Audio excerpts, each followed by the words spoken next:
할렐루야. 예, 우리가 계속적으로 다루었던 내용이 무엇이었습니까? 제자들이 가는 곳마다 복음을 전했습니다. 치유의 기적이 일어났습니다. 예수 믿는 자들이 하루에 3,000명씩, 5,000명씩 예수를 믿고 세례를 받고 이제 막 태동한 예루살렘 초대교회가 역동적으로 성장해 가는 그런 모습이 나타나는 것이죠. 이 요인이 무엇입니까? 오순절 성령 강림 사건으로 말미암아 제자들에게 성령의 능력이 나타난 것입니다. 그 예로 성경은요, 베드로와 요한이 성전 미문에서 구걸하던 안진뱅이였던 그 40살 된 안진뱅이를 예수의 이름으로 고침받는 그런 사건이 벌어지게 되죠. 이러한 이적으로 말미암아 예수가 메시아임을 믿는 자들이 점차 많아지게 되고 이로 인해 유대교 지도자들이 핍박을 받기, 유대교 지도자들의 핍박이 점차적으로 시작된 것입니다. 베드로와 요한이 사내들인 공회에 잡혀가 신문을 받았습니다. 앞으로 절대로 예수 그리스도에 대한 이 복음을 전하지 말 것을 경고하였죠. 이들은 담대하게 예수 그리스도가 메시아 되심과 우리는 보고 들은 것을 말하지 아니할 수 없다, 이렇게 선포했습니다. 40년 된 안진뱅이가 일어난 기적을 목격했던 수많은 유대인들로 인해서 유대교 지도자들이 이들을 어찌하지 못하고 다시 위협하고 풀어주게 됩니다. 사내들인 공회에서 석방된 사도들을 만난 성도들이 하나님께 영광을 돌리며 기도하는 내용이 오늘 본문의 내용이죠. 오늘은 한마음으로 하나님께 기도하는 성도들이라는 제목으로 말씀을 선포하겠습니다. 오늘 본문은 베드로와 요한이 풀려난 다음에 모여서 다 같이 마음을 합하여 기도하는 장면이 드러나는데요. 먼저 23절에 보면 사도들이 노임에 그 동료에게 가서 제사장들과 장로들의 말을 다 알리니, 사내들인 공회에서 석방된 사도들이 동료들에게 가서 그동안 잡혀 있었던 동안 있었던 모든 사실들을 다 말해줍니다. 어떤 내용이었겠습니까? 제사장들과 장로들이 베드로와 요한을 경고하고 위협하여 예수의 이름으로 말하지도 말고 가르치지도 말라 한 내용이었죠. 물론 베드로와 요한이 예수님을 십자가에 못 박아 죽이는데 앞장섰던, 싯을 펄었던 그 사내들인 공회에 잡혀갔다가 풀려난 것, 너무나 감사한 것이죠. 그러나 풀려난 것은 풀려난 것이지만 문제는 사내들인 공회원들이 예수의 복음을 전하면 잡힐 것을 경고한 상태라는 겁니다. 한마디로 유대인들의 최고 기관이었던 사내들인 공회원들에게 찍혔던 겁니다. 이전에 예수 믿었을 때는 별다른 문제가 없었는데 앞으로 신앙생활하는 데 있어서 핍박이 따른다고 할 때, 이 사실을 전해드렸을 때 어떤 기분이 들었겠습니까? 아무래도 움츠려들거나 유대교로 돌아가거나 하는 것이 일반적인 상황일 것이죠. 그러나 이러한 말을 들은 성도들의 반응은 무엇이었습니까? 베드로와 요한으로부터 전해들은 핍박에 대한 위기 앞에서 무서워하거나 두려워하는 것이 아니라 이들이 합심해서 기도하는 겁니다.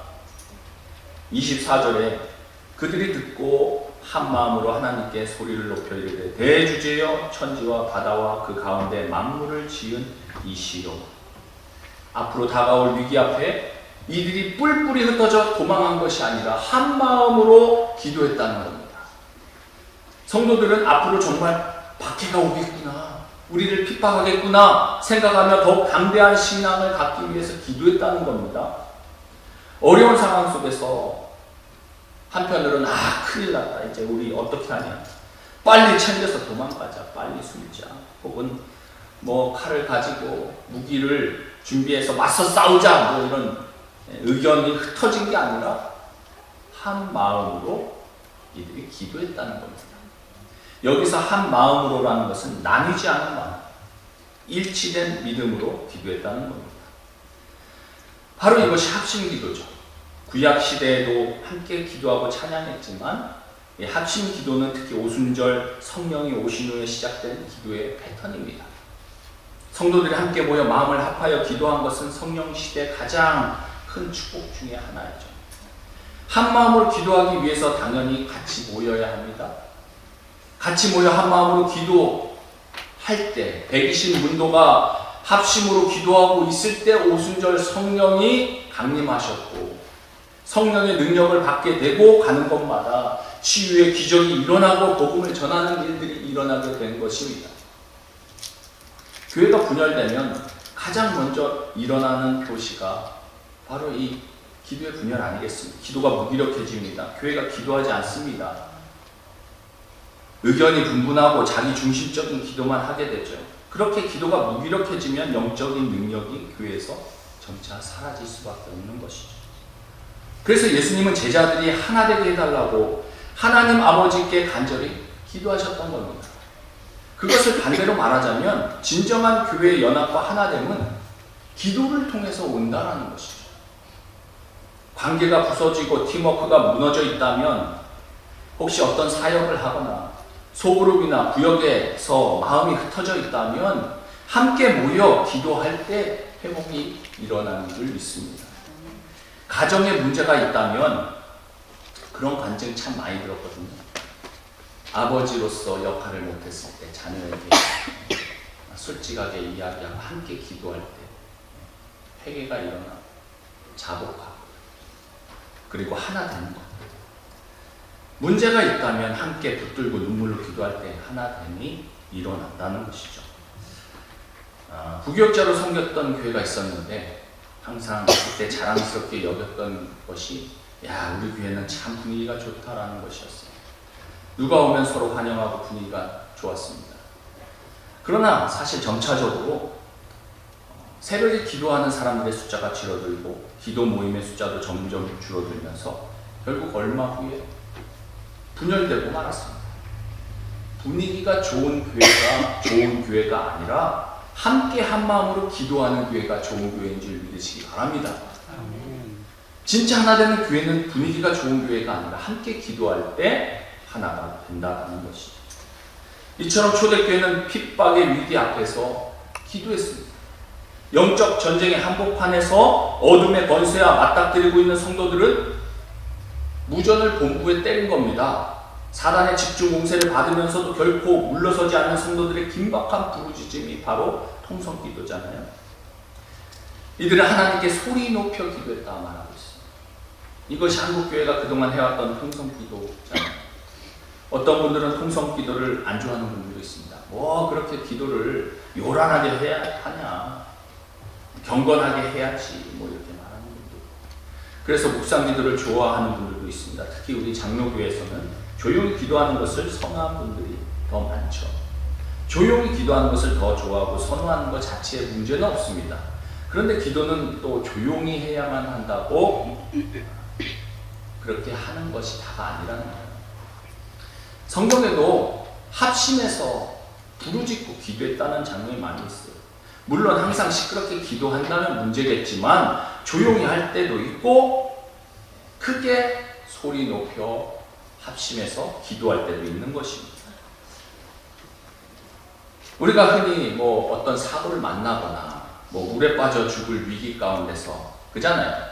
조용히 뭐 나를 좀 살려주시면 대단히 감사하겠습니다.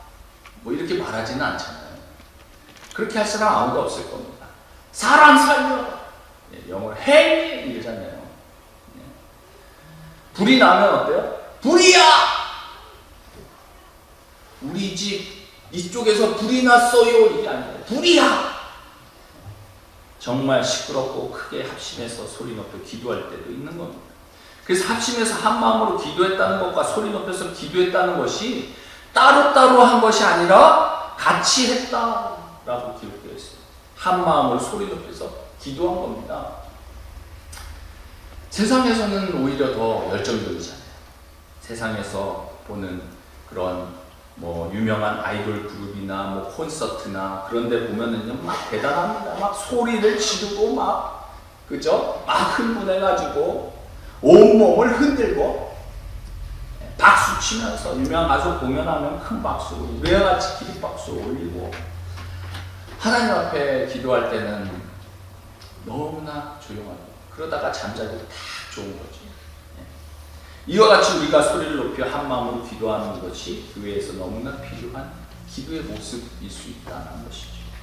이들이 기도하면서 하나님을 뭐라고 부르는가? 대주제여라고 합니다. 영어로는 Sovereign Lord. Sovereign Lord. 원래 종이 주인의 권위를 높여 부르던 호칭이었잖아요. 이 세상의 모든 주권을 가지신 Sovereignty of God. 그 주권자이신 하나님을 높여드리는 겁니다. 그런데 초대교회 성도들이 하나님을 이렇게 부르는 것은 이유가 있었잖아요. 지금 베드로와 요한을 통해 태어나면서 안진뱅이가 일어나는 기적이 일어났고 베드로의 설교를 통해서 그날 남자만 5,000명이 믿게 되었습니다. 이런 엄청난 역사가 일어나고 사내들은 공회는 어쩔 줄 몰라 이들을 위협하고 놓아주었습니다. 이런 과정에서 하나님의 권능을 찬양하기 위해서 대주제여라고 말합니다. 이 모든 하나님의 일은 단 하루 만에 일어난 것들이에요. 그것들을 체험하면서 이들은 성령의 감동으로 자기들도 모르게 대주제여라고 하나님을 부릅니다. 크신 능력의 하나님이라는 거죠. 이처럼 성령께서 이끄시는 기도, 성령으로 드리는 기도를 할 때 우리는 하나님에 대한 시각을 우리가 새롭게 하게 되는 것입니다. 내 안에 나도 생각지 않았던 그런 새로운 언어가 나오는 것이죠. 이들이 또 천지와 바다와 그 가운데 만물을 지은 이분이 바로 대주제다. 하나님을 찬양하는 것이죠. 하나님의 하나님 되심을 높여드리고 인정하는 겁니다. 노래로만 혹은 말로만 기도로만 찬양하는 것이 아니라 하나님을 높여드리는 겁니다. 이처럼 올바른 기도는 하나님에 대한 올바른 이해를 가지고 시작할 수밖에 없죠. 어려움이 닥치면 우리의 시각은요 점점 좁아질 수밖에 없습니다. 온통 문제에 갇혀서 소극적이게 되고 눈이 편협해지고 내 중심으로 바라보게 되죠. 다른 것을 못 보고 자기 문제밖에 안 보이는 겁니다. 그 안에 있는 사람밖에 안 보이는 거죠. 내 문제가 세상에서 제일 심각한 문제가 되어버리고, 그러나 성령으로 드리는 기도를 하는 사람은 문제보다 더 크신 하나님을 바라보게 되어 있다라는 것입니다. 만약 주님이 정말 하늘과 땅과 이 세상에 있는 모든 만물을 창조하신 분이라면 솔직히 두려울 게 뭐가 있겠습니까? 창세기 1장 1절에 나오는 태초에 하나님이 천지를 창조하시니라, 이 말씀 하나만 믿어도 아무 문제가 없습니다. 온 우주 만물을 아무것도 없는 것에서 창조하신 그 능력의 하나님이시라면 그 하나님을 믿는데 무엇이 문제가 되겠습니까? 전능하신 하나님을 의지하고 바라볼 때 문제는 여전히 그 가운데 있지만 더 이상 문제가 되지 않는 거예요. 왜? 문제 위에 더 크신 능력의 하나님을 바라보기 때문에. 결과적으로 이 박해는 오히려 교회를 더욱 튼튼하게 하고 영적으로 단결시키는 결과를 가져왔다는 겁니다. 분열됨이 없이 한 마음이 되었습니다. 이들은 기도를 자기 생각에 따라 하는 것이 아니라 말씀에 따라 기도하는 모습을 하기 시작하죠. 25절부터 26절에 또 주의 종 우리 조상 다윗의 입을 통하여 성령으로 말씀하시기를 어찌하여 열방이 분노하며 족속들이 허사를 경영하였는고 세상의 군왕들이 나서며 관리들이 함께 모여 주와 그의 그리스도를 대적하도다 하신 이로소이다. 성령의 감동으로 성령의 인도하심을 따라 그들이 다윗의 시편을 인용하여 기도하고 있습니다. 성경에 보시면 이 부분에 기억이라는 그 풋노트 주석이 있습니다. 거기를 보면은요, 맨 밑에 보면은 시편 2장 1절부터 2절 이렇게 기록되어 있습니다. 이것이 바로 시편 2장에 대한 인용문입니다. 이걸 기도했다는 거예요. 이들은 말씀으로 기도하는 겁니다. 감정대로 한 게 아닙니다. 말씀과 기도는 함께 가는 거죠. 말씀을 통해 하나님이 그분의 생각과 마음을 알려주시고 우리는 기도로 우리의 마음을 하나님께 아뢰어드리는 겁니다. 그리고 하나님의 뜻을 기다리는 거죠. 기도는 하나님께 이렇게 하십시오, 저렇게 하십시오 지시하는 게 아니라 하나님의 뜻을 구하는 거 아니겠습니까? 따라서 진정한 기도는 단순하게 내가 힘드니까 이 상황을 해결해 주십시오, 이 문제를 치워주세요 하는 것보다는 어떻게 하면 이 상황에서 하나님의 뜻이 나를 통해 이루어질 수 있을까? 이것이 어떻게 보면 하나님이 원하시는 기도에 가까운 거죠. 하나님 이것이 무슨 뜻입니까? 하나님 지금 이 상황에서 나에게 원하시는 것이 무엇입니까? 하며 주님의 뜻을 구하는 것이 진정한 기도 아니겠습니까? 그렇다면 만일 우리가 기도를 하지 않는다, 원컨 원하지 않건 기도를 하지 않는다면 무슨 뜻입니까? 우리가 의도했건 의도하지 않았건 결국 내 뜻대로 산다는 말이겠죠. 그렇기 때문에 우리는 늘 주 뜻대로 살려고 노력을 해야지. 성령 받지 않았던 베드로처럼 살다 보면 충동적이고 주님을 멀찍이 따르고 주를 부인하고 나중에는 통곡하게 되는 것입니다. 어찌하여 열방에 분노하며 라는 것이 시편 2편인데, 여기서 열방이나 세상의 군왕들은 예수님을 십자가에 못 박아 처형했던 로마 정부라고 볼 수 있겠죠. 관리들은 예수님을 죽이려고 뒤에서 음모를 꾸미고 사주한 유대인 종교 지도자들이라고 볼 수 있겠죠. 족속들이라는 말이 나오는데, 이것은 종교 지도자들에게 선동되어 예수를 크루시파이, 십자가에 못 박으라 소리 질렀던 유대인들일 수 있겠죠. 그 군중이죠. 이들이 전부 한편이 되어 주와 그리스도, 즉 하나님과 그분의 메시아이신 예수님을 대적했다. 이것이 시편 2편이라는 거예요. 그러니까 약 1000년, 그 당시에 1000년 전에 이 사실이 예언되어 있다는 것을 그들이 기도하면서 하나님의 말씀을 올려드리는 겁니다. 이 당시 시편이 쓰인 때는 약 1000년의 차이가 있는 것이죠. 그러니까 1000년 전에 이미 예견되어 있던 것들을 그들이 깨닫는 겁니다. 그러면서 27절에 과연 헤롯과 본디오 빌라도는 이방인과 이스라엘 백성과 합세하여 하나님께 기름 부으신 거룩한 종 예수를 거슬러 1000년 전에 예언되어졌던 그 말씀이 지금 이루어졌다는 것을 그들이 성령님으로 인해서 깨닫게 된 것입니다. 그러니까 예수님을 십자가에 못 박은 그들이 지금도 예수의 복음을 증거하지 못하게 만든다는 것을 그들이 깨달은 거예요. 1000년 전에 예언된 사건 그대로 과연 이루어졌다는 겁니다. 헤롯과 본디오 빌라도를 통해서 그랬다는 겁니다. 당시 헤롯과 빌라도는요, 서로 원수겠죠. 정치적으로.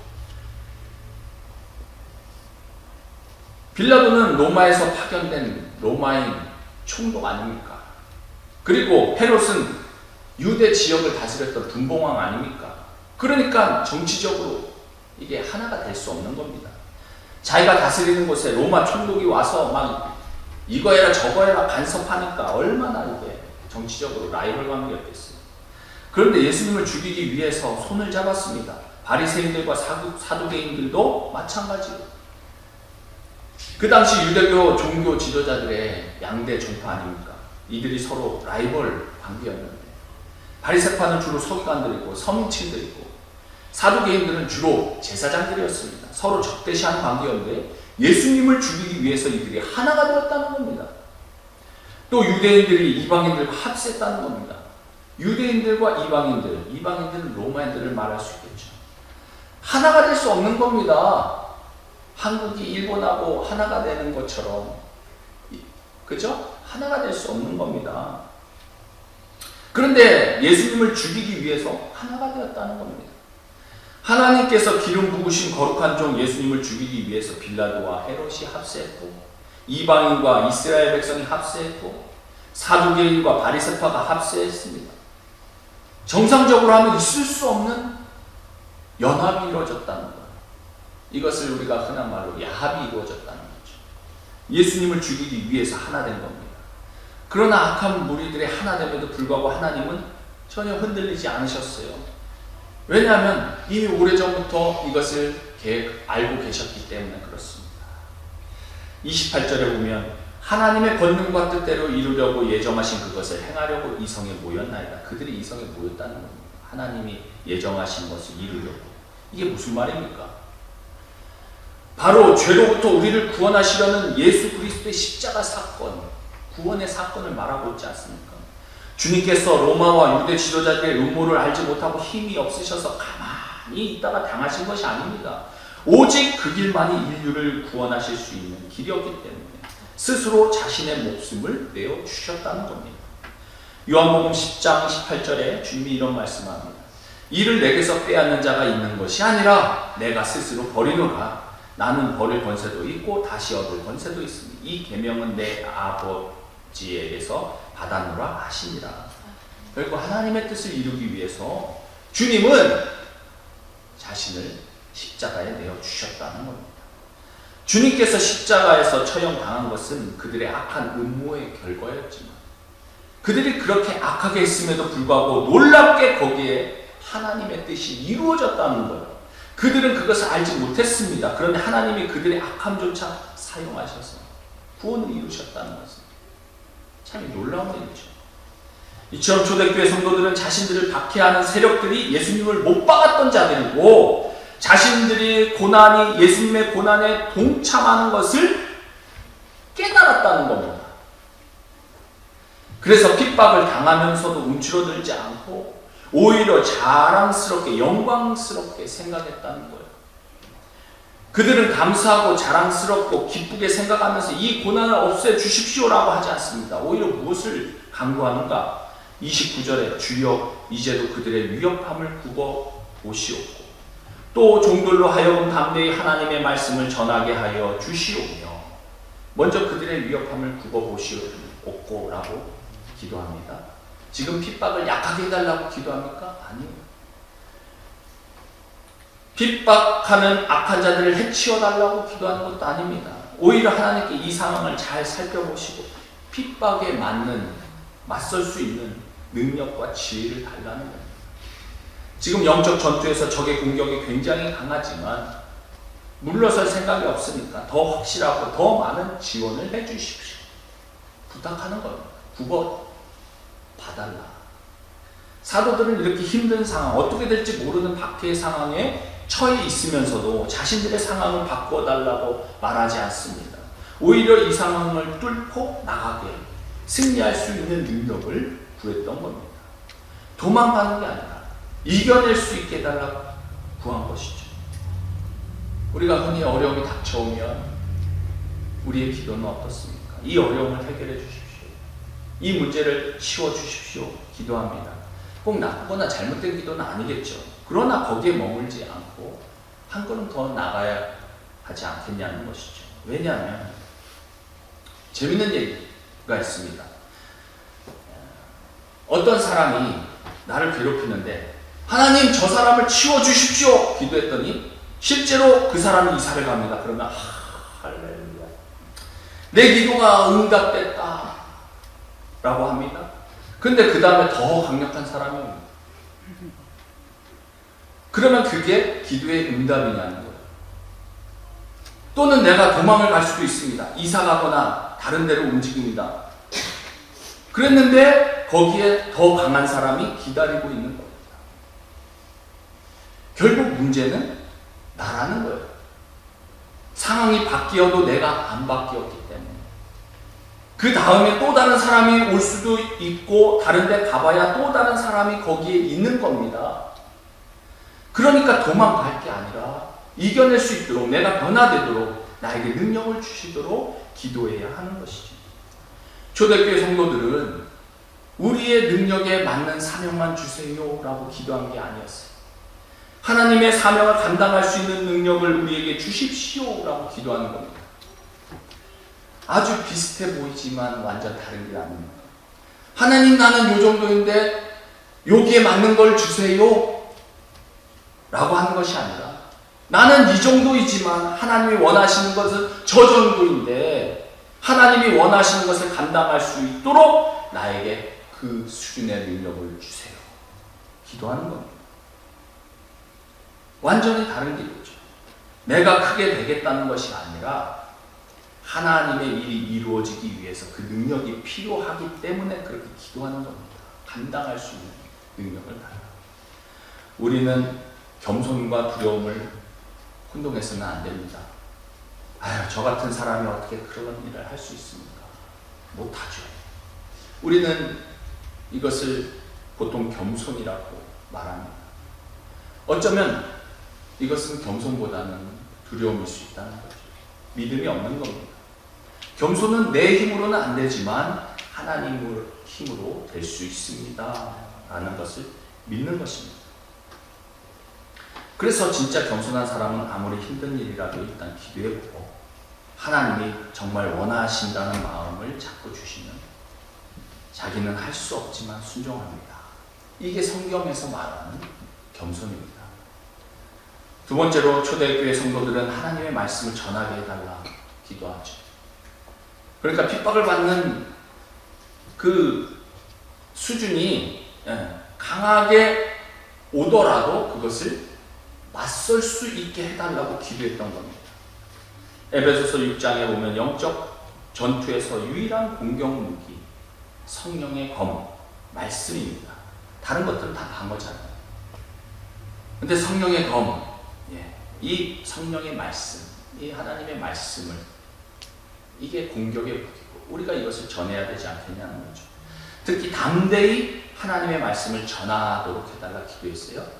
하나님의 말씀 구약은 오실 메시아를 기록한 책이고 신약은 오신 메시아를 기록한 책입니다. 즉 메시아 되시는 예수 그리스도를 담대히 전하도록 그들이 기도한 거예요. 이와 같이 복음 전파를 위해서 주님의 능력을 구합니다. 30절에 손을 내밀어 병을 낫게 하시옵고 표적과 기사가 거룩한 종 예수의 이름으로 이루어지게 하옵소서 하더라. 태어나면서부터 안진뱅이로 성전 미문에서 구걸했던 사람이 치유를 받았습니다. 이 기적을 통해 남자만 5,000명 그들이 예수를 믿게 됐죠. 남자만이니까 대략 한 10,000명이 넘지 않았겠어요. 2-3만 명 정도 구원이 갑자기 이루어질 정도로 센세이션한 일이 벌어진 겁니다. 교회가 처음 생기던 이 당시에 하나님의 능력을 이처럼 모든 사람들에게 볼 수 있도록 선포하는 그런 기적의 사건들이 필요했다는 겁니다. 그래서 기적의 능력을 계속 보여주십시오 라고 기도하고 있습니다. 이 세상을 지배하고 있는 어둠의 권세와 싸워 이길 수 있는 것은 우리의 학벌이나 지식이나 경험이 아니라 결국 하늘에서 내려주시는 하나님의 능력인 줄 믿으시기 바랍니다. 그 능력이 여기 사도행전 당시에는 병 고치는 것과 표적과 기사로 나타나는 것이. 그런데 어떻게 나타났습니까? 거룩한 종 예수의 이름으로 그런 일들이 이루어졌다는 겁니다. 내가 손을 펴면 능력이 나가고 내가 한 것이 아니라 예수의 이름으로 예수의 능력으로 모든 것이 나타났다는 겁니다. 어떤 기도의 응답을 이루어지면 내가 세게 기도해서 된 것이 아니라 예수님의 이름의 능력으로 기적이 나타난 줄 믿으시기 바랍니다. 따라서 거룩한 주님의 이름으로 기적과 이적이 나타난 나의 영광이 아니라 주님의 영광만이 드러나도록 간구하는 거예요. 이처럼 초대교회 성도들이 모여 기도한 것이 저들이 위협하는 이 상황을 두고 살펴주십시오. 그리고 두 번째로 우리가 담대히 하나님의 말씀을 전하게 해주십시오. 마지막 세 번째로 주님의 거룩한 이름으로 주님의 능력을 보여주십시오. 이게 그들이 구했던 기도의 내용입니다. 이와 같은 기도의 결과가 무엇이었습니까? 31절에 빌기를 다하며 모인 곳이 진동하더니 무리가 다 성령이 충만하여 담대히 하나님의 말씀을 전하니라. 그들의 기도가 끝남과 동시에 그들이 있던 곳이 진동했다. 여기서 진동하다라는 의미의 헬라어 동사는 바다의 큰 파도를 뜻하는 헬라어 명사에서 왔습니다. 바다에서 큰 파도가 몰려오는 것과 같은 모습이 진동하다라는 단어.